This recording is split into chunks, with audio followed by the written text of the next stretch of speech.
নমস্কার বন্ধুরা, তোমরা কেমন আছো? আশা করি তোমরা খুব ভালো আছো। আমিও খুব ভালো আছি। আমি আবার চলে এসেছি তোমাদের জন্য হিন্দু সনাতন ধর্মকে কেন্দ্র করে কিছু কথা বলতে, ভগবানকে কেন্দ্র করে কিছু কথা বলতে। যদি তোমাদের হিন্দু সনাতন ধর্মকে অর্থাৎ ভগবানকে কেন্দ্র করে কথাগুলো শুনতে ভালো লাগে, অবশ্যই আমার ভিডিওটা প্রথম থেকে শেষ পর্যন্ত শোনো। আশা করি অনেক কিছু জানতে আর শিখতে পারবে। আর যদি তোমাদের ভগবানকে কেন্দ্র করে কথাগুলো শুনতে ভালো না লাগে, তাহলে আমার ভিডিওটা স্কিপও করতে পারো। তো চলো শুরু করা যাক আজকের টপিক। প্রত্যেকের হৃদয়ের মধ্যে ভগবান নিবাস করছে।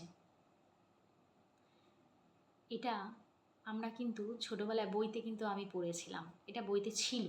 তোমরা পড়েছো কিনা জানি না, মনে হয় পড়েছো। এটা কিন্তু একদম সত্যি কথা। প্রত্যেকের হৃদয়ের মধ্যে ভগবান নিবাস করছে।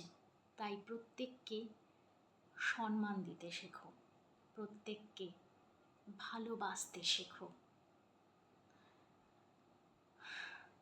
মানুষ প্রত্যেককে ভালোবাসতে পারে না, প্রত্যেককে সম্মান দিতে পারে না, এবং সেই জন্য তারা ঈশ্বরের কৃপা থেকেও বঞ্চিত থাকে। হ্যাঁ, অনেকের মুখেই শুনবে ভগবান তার কথা শোনে না। হ্যাঁ, অনেকেরই বক্তব্য থাকে, দূর আমি যেটা চাই ঠাকুর দিতে চায় না।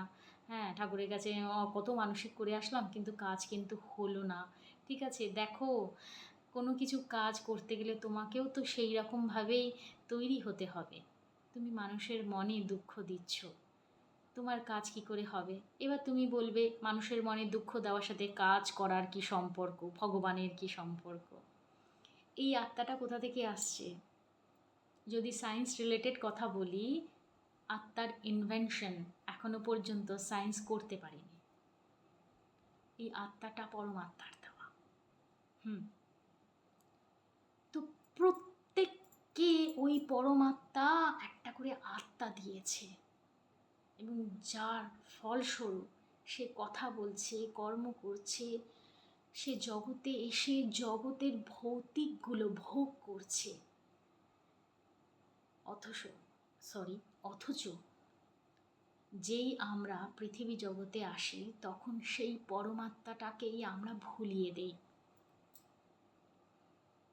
পরমাত্মা বলে যে কিছু আছে, সেটা আমরা অস্বীকার করি।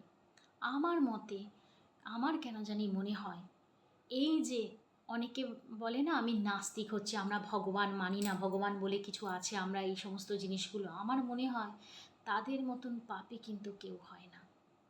বলা উচিত না, কিন্তু আমার মনে হয় তাদের মতন পাপী কেউ হয় না। তার কারণ হচ্ছে, এই যে আত্মাটা কোথা থেকে এসছে, কোন সায়েন্স দিয়েছে? এই প্রশ্নের উত্তর দিতে পারবে?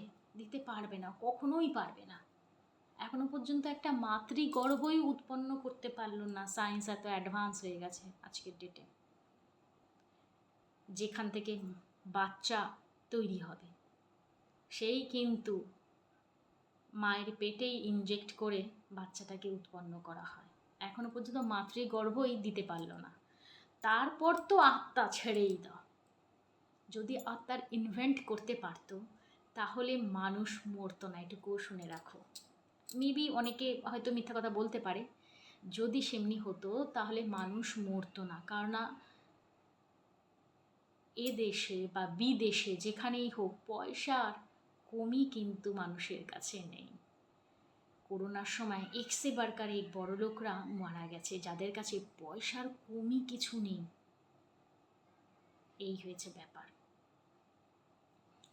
তো মানুষ কি করে? ভগবানকে অস্বীকার করে, ভগবানকে স্বীকার করতে চায় না। ভগবান প্রত্যেকের হৃদয়ের মধ্যে আছে। তাই আমি সবসময় বলি মানুষকে রেসপেক্ট করতে। আমার ভিডিওতে প্রায়শই বলি যে মানুষকে যদি দুটো মিষ্টি কথা বলেই দাও, কাউকে যদি একটু বয়স্ক থাকে তাকে ঠাকুমা বা মা বলেই দাও, কি আছে, পজিটিভ সাইনটাই তো তুমি দিচ্ছ। তোমার কখনো রিটার্নে ব্যাকে কখনো নেগেটিভ আসবে? কখনোই আসবে না। এই যে মানুষের প্রত্যেকের হৃদয়ের মধ্যে ভগবান আছে, এটাকে মন্থন করতে হয়। মন্থন করে তারপরে কিন্তু ভগবানের, অনেকে থাকে না যে ভগবানের স্বরূপ দর্শন হয় না, বা ভগবানের সাথে কথা হয় না। ঠিক আছে, এই সমস্ত জিনিসগুলো থেকেও তোমরা মানে জিনিসগুলো বুঝতে পারবে, সেগুলো ফিল করতে পারবে। ভগবান কী জিনিস, ভগবানের সাথে যে সম্পর্কটা কী জিনিস, এই আত্মাটা যে পরমাত্মার দেওয়া, সেই জিনিসগুলো কিন্তু তোমরা বুঝতে পারবে। বশর্ত এটা মন্থন করতে হবে। যেমন দুধের মধ্যেই কিন্তু ঘি থাকে, জিনিসটা বোঝো কি বলছি? দুধের মধ্যেই ঘি থাকে, ভালো করে ওটাকে মন্থন করে, তারপরে কিন্তু ওই ওই সরটাকে বার করে তারপরে ওইখান থেকে ঘি বেরোয়, ঠিক আছে? আলাদা প্রসেস আছে, কিন্তু ঠিক তেমনভাবে শরীরটাও এটা, এইখান থেকেই কিন্তু পরমাত্মা পাওয়া যায়। এই আত্মা থেকেই পরমাত্মা পাওয়া যায়, কারণ এই আত্মাটা পরমাত্মারই অংশ হচ্ছে, জিনিসটা বোঝো। তাই জন্য এটা কিভাবে হবে? এটা হবে শুধুমাত্র নাম জাপের মাধ্যমে। নাম জাপের মাধ্যমে ভগবানের দর্শন পাওয়া যায়, নাম জাপের মাধ্যমে ভগবানের কৃপা দৃষ্টি পাওয়া যায়। খোলা চোখে না হোক, ধ্যানের মাধ্যমেও তুমি ভগবানের দর্শন করতে পারবে। হ্যাঁ, এটা কিন্তু সত্যি।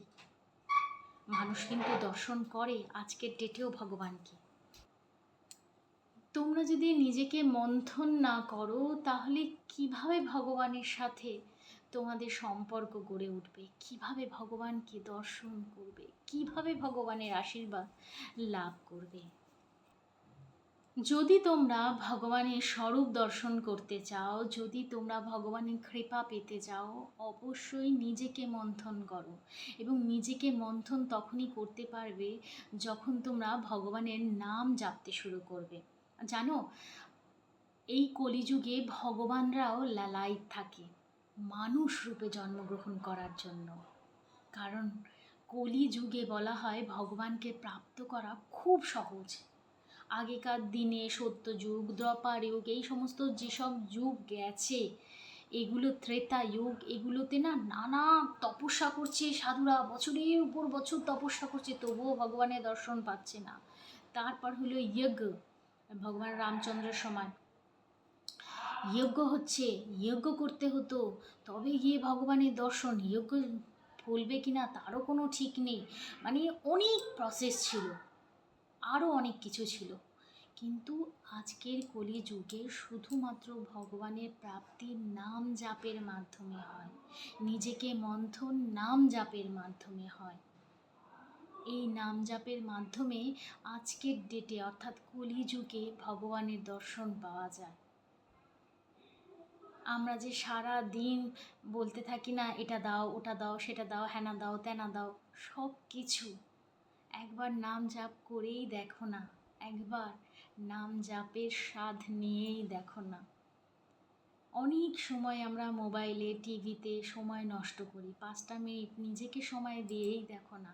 হ্যাঁ, তোমাদের এই কথার মাধ্যমে আর একটা জিনিস জানিয়ে দিই, আমরা 5 মিনিট যদি নিজেকে দিই, তখন আমরা কী ভাবি? 5 মিনিট নিজেকে দেওয়া মানে নিজে মস্তি করা, টিভি দেখা, ঘুরতে যাওয়া। না, নিজেকে দেওয়া মানে সম্পূর্ণ নিজেকে দেওয়া। সেখানে তুমি কারোর সাথে না, একা, শুধুমাত্র ভগবানের সাথে। নিজেকে একবার ভগবানের সাথে জড়িয়ে দেখো না, তাহলেই বুঝতে পারবে।